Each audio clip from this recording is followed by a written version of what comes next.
राधे राधे दोस्तों, welcome to episode 2 of our Vrindavan trip. जैसे कि आपने एपिसोड 1 में देखा कि हम दिल्ली से जर्नी स्टार्ट करके पहुंचे श्री वृंदावन धाम और करे बाके बिहारी के दर्शन।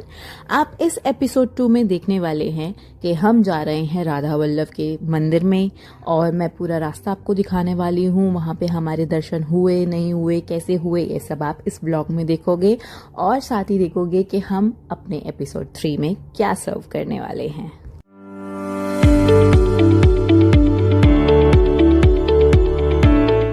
Hello, welcome to Vaibhav Tulsi vlogs once again. I hope आपको हमारी ये सीरीज़ बहुत पसंद आ रही है।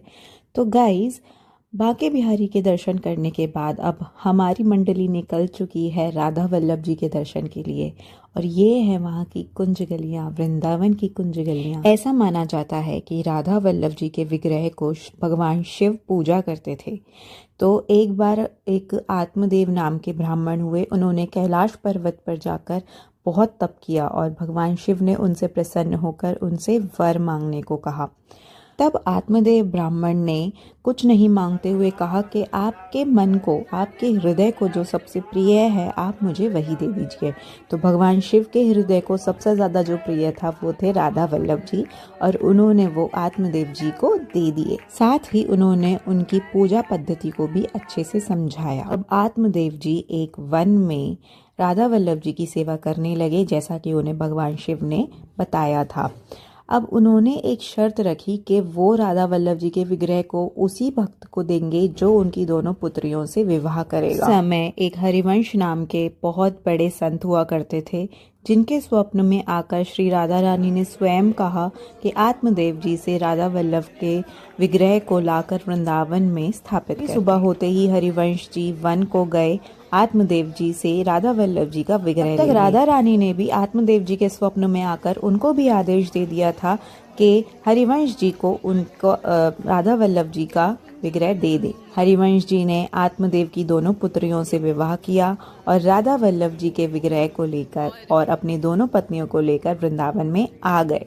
तभी से यह मंदिर यहाँ पर स्थित है। आज भी राधा वल्लभ जी की सेवा उन्हीं मंत्रों से की जाती है जो भगवान शिव ने बताए थे। 500 सालों से यह कहावत बहुत ज्यादा प्रसिद्ध है कि राधा वल्लभ दर्शन दुर्लभ।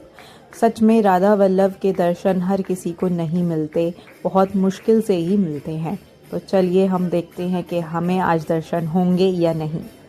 रास्ते में ऐसे बहुत मंदिर पड़े जहाँ पे संत जन कीर्तन कर रहे थे, गा बजा रहे थे। हम भी कीर्तन करते हुए ही आगे चल रहे थे। वैभव इस मंदिर पहली बार गए थे तो उनको ये सब इतना ज़्यादा सुंदर और इतना ज़्यादा फैसिनेटिंग लग रहा था। वो यहाँ की कुंज गलियों से बहुत इम्प्रेस हो गए थे। उनको ऐसा लग रहा था वो उसी एरा में वापस चले गए हैं जब कृष्ण जी यहाँ पर सचमुच में रहते होंगे।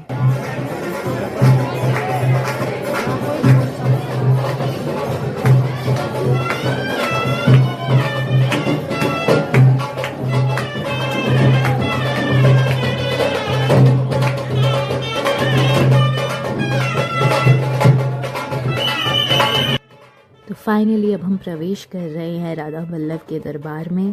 बोल राधा वल्लभ महाराज की जय। आप भी उनके दर्शन के आनंद लीजिए।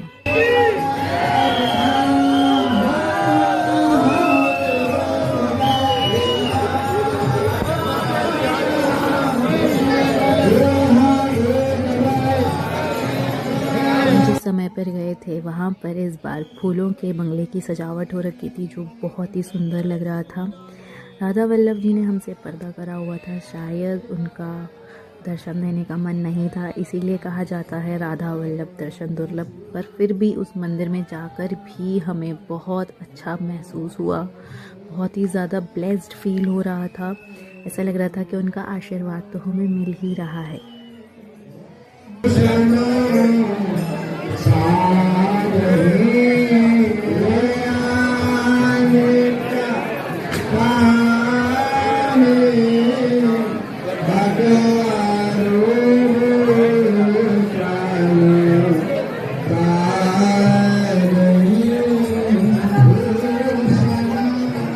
बहुत अच्छे और प्यारे दर्शन करने के बाद हम मंदिर से बाहर निकले।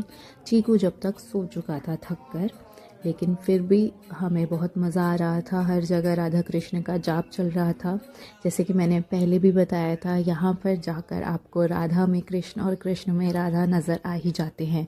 इनफैक्ट राधा वल्लभ का भी अगर हम मतलब निकालें तो वो एक ही मूर्ति में दोनों हैं, राधा भी हैं और कृष्ण भी हैं, तो इसीलिए उनको राधा वल्लभ कहा जाता है। एक और अच्छी बात, और कौन सी अच्छी बात बोलूं? कोई भी अच्छी बात बोलो, आप तो सारी अच्छी बात बोलते हो। बांके बिहारी सबकी कृपा करेंगे, सबका दुख दूर करेंगे। जो इनकी शरण में आ गया उसका बेड़ा पार है, उसका बेड़ा पार है। ये जीवन का सार है, तो बांके बिहारी से बेड़ा पार। बांके बिहारी और राधा वल्लभ के अच्छे से दर्शन करने के बाद अब हमें भूख लग चुकी थी और हम पहुँचे एक अच्छे से खाने पीने की शॉप पर।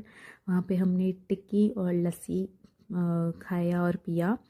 और चीकू को भी यहाँ पे हमने फ़र्स्ट टाइम वृंदावन की टिक्की टेस्ट कराई और उसे बहुत ही यम्मी लगी, बहुत ही चटकारे लेकर वो खा रहा था। फिर यहाँ से हम खाने पीने के बाद निकले अपनी अगली डेस्टिनेशन पर, जो है मथुरा। यस, ये है मथुरा की जन्मभूमि। हम थोड़ी ही देर में मथुरा पहुँच गए थे और हम मथुरा इसलिए जा रहे हैं क्योंकि वहाँ रहती हैं मेरी दादी और दादाजी। तो आप ये पूरा व्लॉग कि हम गए, हम उनसे मिले, हमने वहाँ पे क्या क्या किया देखेंगे अगले व्लॉग में। मेरी दादी हैं और ये उनका एक घर, और देखेंगे पूरा होम टूर। अगर आपको ये वीडियो अच्छा लगा हो तो please like, subscribe and share. Radhe Radhe. Thank